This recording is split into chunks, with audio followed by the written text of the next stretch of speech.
I didn't realize how long this coming out story was going to be. I'm going to try to get maybe 1 or 2 more videos done because I have a bunch of stuff I need to do this morning. And I don't want to, I don't want to leave you guys wondering what happened. So let me go over a few details. But first, today it is Tuesday, December 18th, the year 2018. I'm sitting here discussing my life coming out story, something like that. I don't know how to, it's not really, it's just I don't know. But anyway, at the end of the video, the last video, I discussed Harvey D, my oldest cousin, moved into the basement room in the house that we lived in. We had this big house in Gary, Indiana. It was big to me at the time. And it had a basement apartment, a little bedroom down there. And Harvey D moved in there with his girlfriend because he had fell out with his mother, my aunt Sarah, who was also a Jehovah's Witness. I forgot to tell you on the first video. My mother was a Jehovah's Witness, very religious. She was a Jehovah's Witness. So in the 4th grade, I had come out to my parents using an encyclopedia explaining who I was. My father was no big deal. He was like, whatever. My mother, this was catastrophic to her at the time, and she really wanted my father to discipline me, and he was not going to discipline me about this. And this became a big issue. And then my mother did like she did with everything else. She swept it under the rug and ignored it for many, many years, as if it didn't exist. My mother, I wish I had that same mentality. My mother's good at sweeping stuff and under the carpet and just, she blocks it out. And it's like it doesn't exist. It never happened. And literally, in her mind, it did not happen. You say, Mama, you don't remember? I don't remember. She doesn't. She has gotten so good at blocking events that took place in our lives completely out of her mind. It's like, you ever see the movie Men in Black where they hold up that pen and flash? I think my mother just flashes herself with a pen every now and then. So she can just wipe stuff out of her mind. But anyway, Harvey D moved in. Now, we're little teenagers. We're still kids. Maybe, I can't remember what year it was Harvey moved into that house. But Harvey moved into the house in the basement. Now, the basement area, Gary had long winters. So we would go down the basement and play. It was warm down there. We had our toys and TVs and stuff. We loved going into the basement. We'd have parties down there, dance and all that stuff. So when Harvey moved into the house, he took the little side room that we stored our toys and stuff. It was a bedroom. And so all our stuff had to be moved into the main room. We were excited because Harvey was there. Harvey had this van. He was just a really cool person. Harvey was always hanging out with my father. I mean, it was just, Harvey was just a fun person to be around. And Harvey would just, he was just a fun individual. And Harvey had a girlfriend that would come over.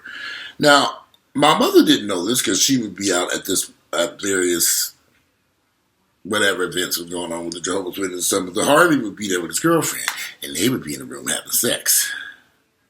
Now, me and my brother, we didn't have no idea what sex was.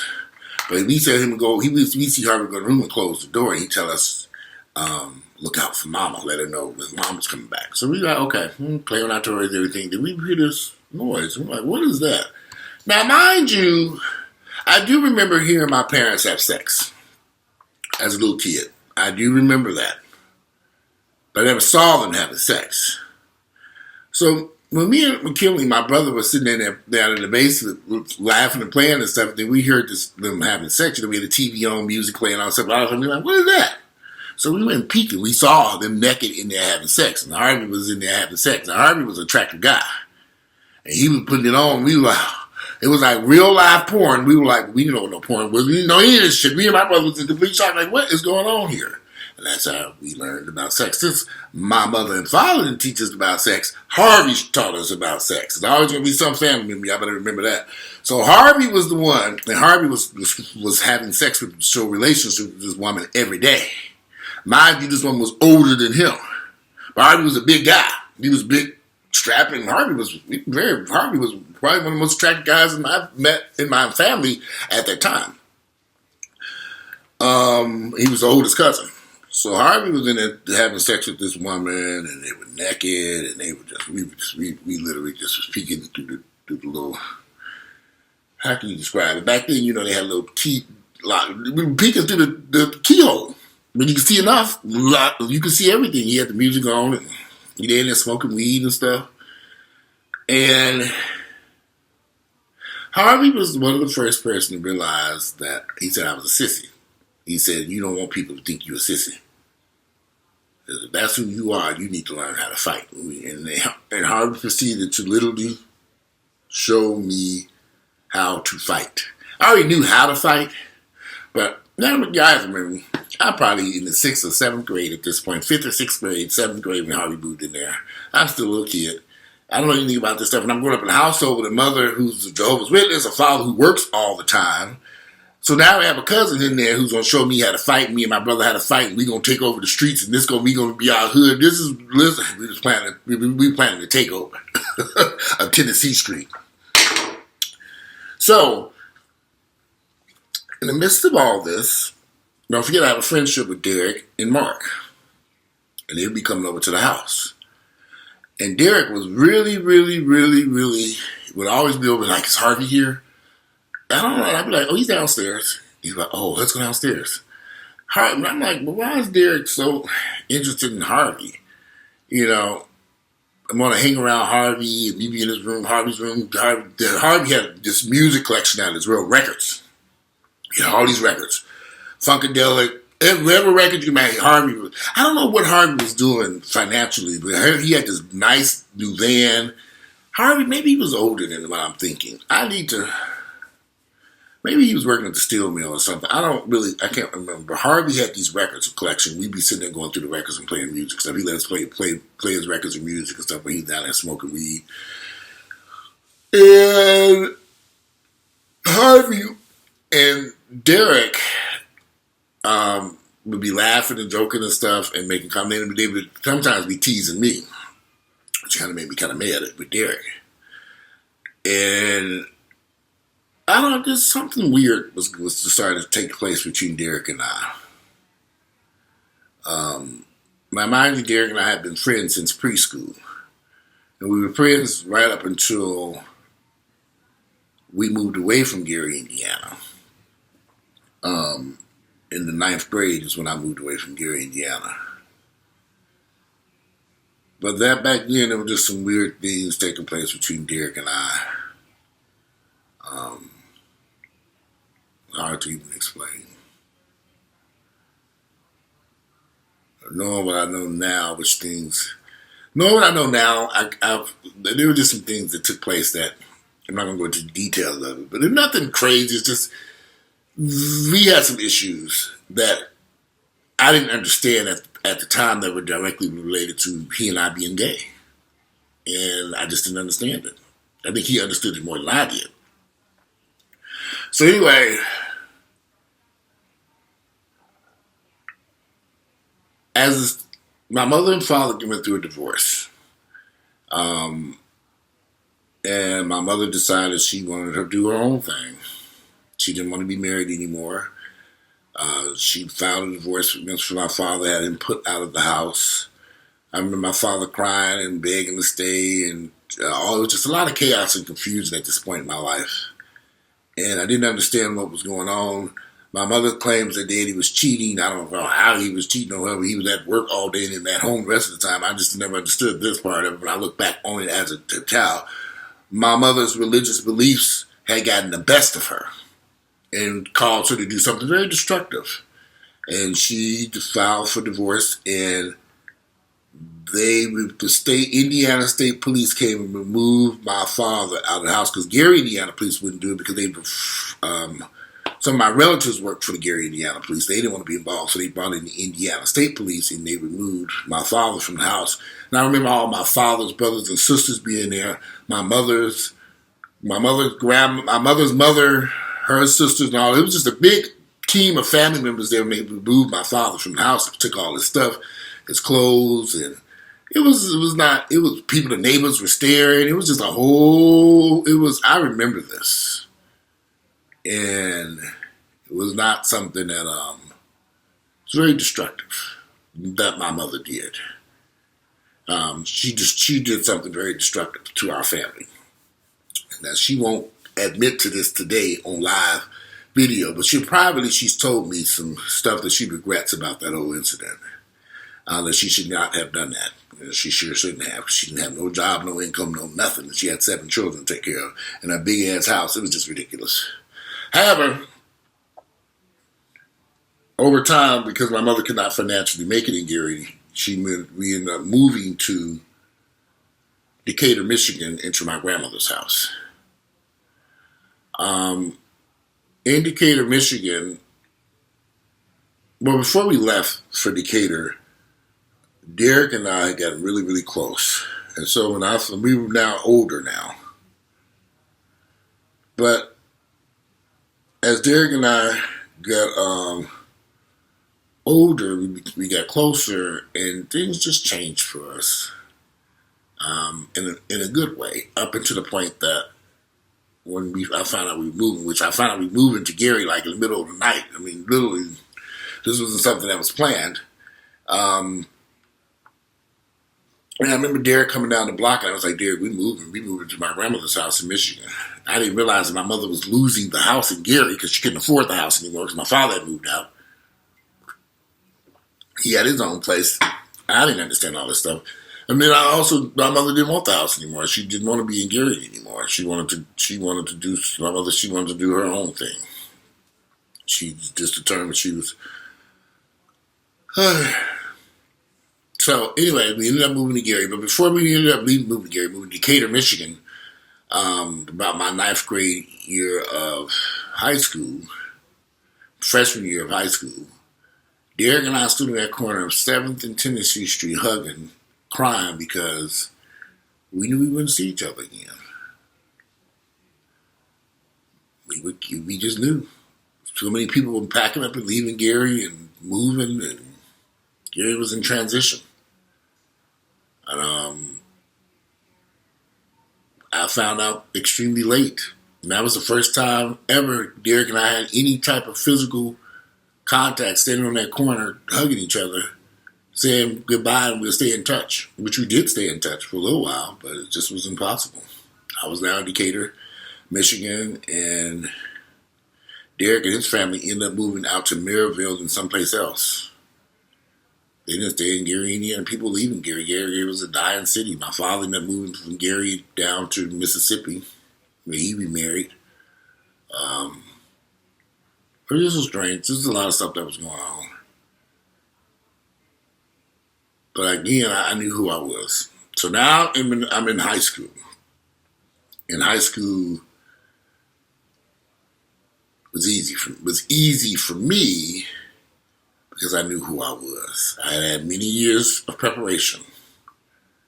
I knew who I was, and I wasn't going to allow anybody to trample on me. I learned to fight, literally fight. My biggest obstacle in high school were the administrators and the teachers. It wasn't the students. It was the teachers who saw that I was different, that I was gay. They didn't like it. Principals, they didn't like it. The students didn't give a fuck. As I went from from Decatur, Michigan to Battle Creek. We went to high school. My mother moved from Decatur, Michigan. Then she moved to my grandmother's house, and we left there and went to Battle Creek, Michigan. Then she left Battle Creek, Michigan, and went to Cincinnati, Ohio. She was hitting all over the place before she ended up in Atlanta.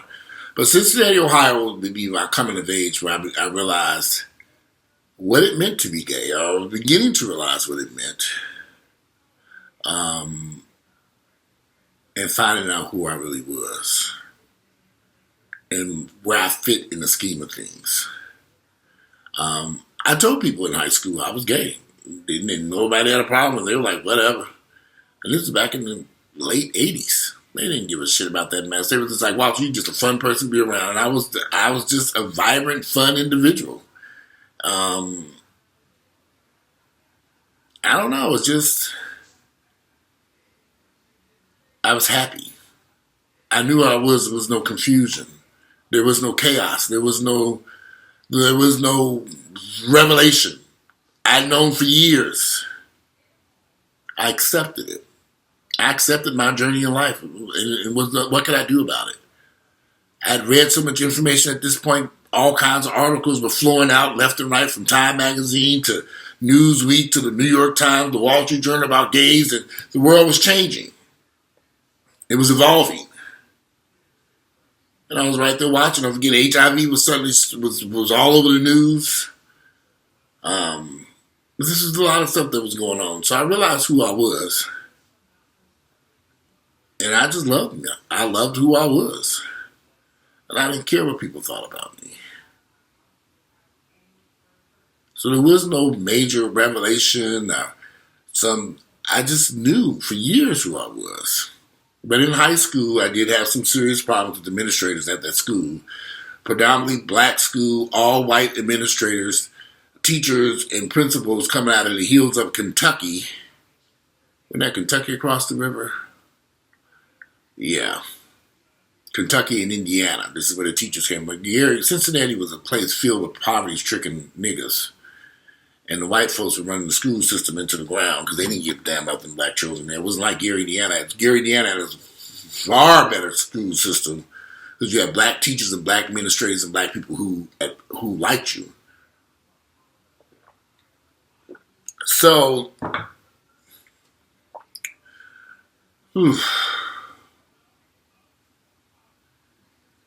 Cincinnati, Ohio, coming out. I'm going to make this quick. Because I realized who I was, and I was finally starting to come to terms. So I joined a gay and lesbian organization for teenagers. They would have these meetings down at the University of Cincinnati. And I joined this organization, and I would go down to these meetings on days when I was off from work. Whenever they had it, was like a Saturday afternoon or something. And that's when I began to meet other gays, mainly white kids. When nobody black at those meetings. Black children, I didn't realize black folks didn't do that type of shit. Back then they didn't. But I was at these meetings and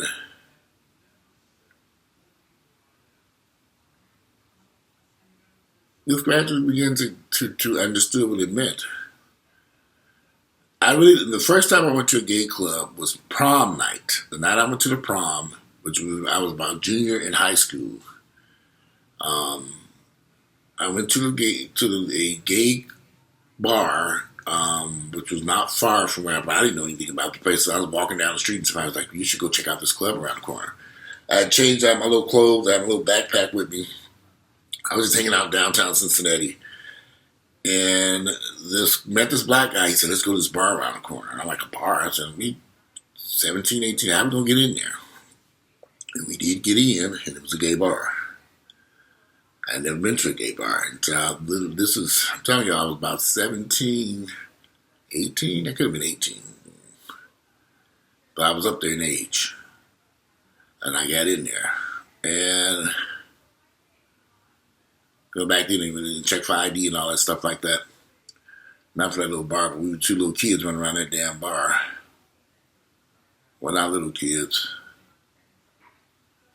That was my first introduction to, and there were actually black gays in there. And when they saw us coming in, they swarmed on us like cockroaches. I mean, he was like, "What's your name? Where you from? Who you with? What are you doing here?" And, we were teenagers.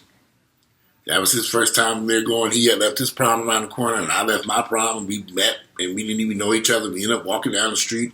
I was going to the fountain. In Cincinnati, Ohio, they have this big fountain downtown Cincinnati that people used to hang out at. I don't know if they still do that or not, at the fountain.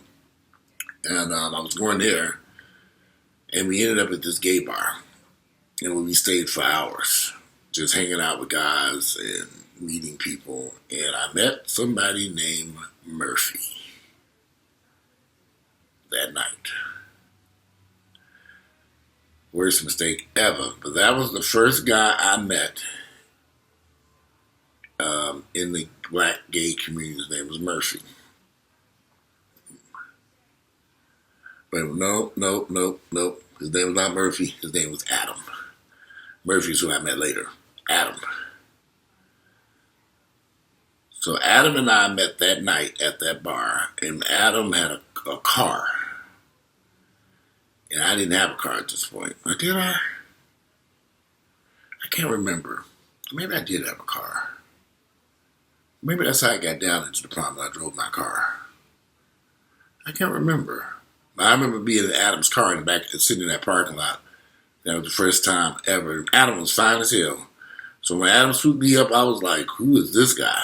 He was just a little bit older than me. And that was the first time ever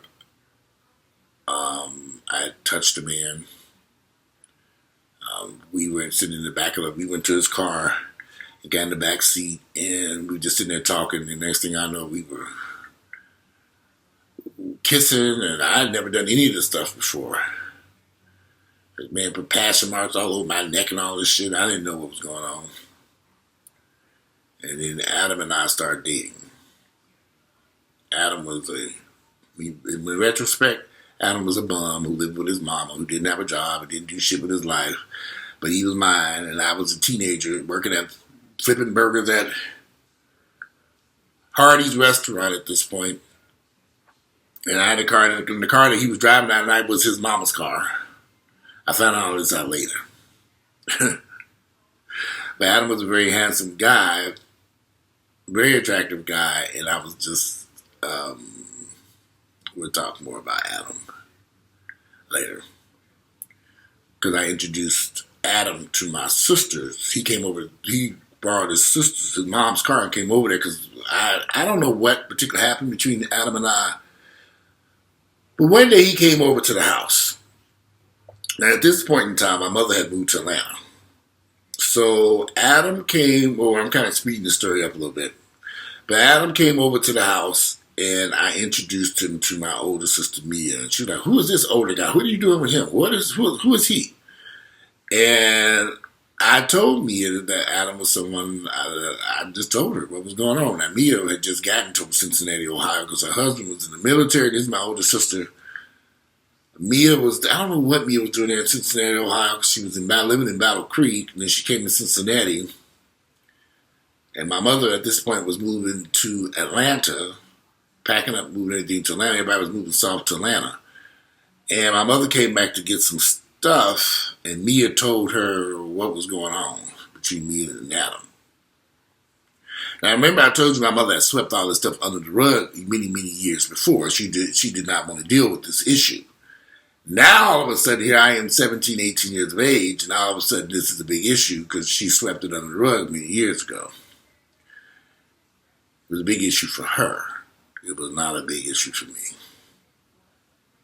I knew who I was fine with it. I just looked at my mother and she was going on and on. I said, Mama, nothing's going to change. You've known about this for years. You've known about this for years. And there's a lot to this story. I have to go into the details of it because the situation between Adam and I was not a healthy one. But I didn't know anything about relationships. I certainly didn't know anything about the gay community. I didn't know anything about, there was just a lot of stuff I didn't know nothing about. But we'll have to go into details of that. Excuse me, a little later. But Adam was a bum. He didn't work in a place. You know, he was just he lived with his mom. He was helping his mother with his grandmother. He was the only child. They lived in this beautiful home. He was getting money from her. She was taking care of him. He didn't work. I mean, it just was crazy. And when I look back on it, at that time, I didn't understand. At the time, I was just excited to be around Adam. And Adam was not a good person for me. He just wasn't. Adam might have been very interested in me at the time, but of course, the reason why is because I was young and stupid. I think Adam might have been about 3 or 4 to 5 years older than me. I can't even remember. This was so long ago. This was like in 80, because I moved to Atlanta in 1989, so this had to be 87, 88. And I actually moved to Atlanta in 1989 to get away from Adam, because he got crazy as hell. Physically hitting me.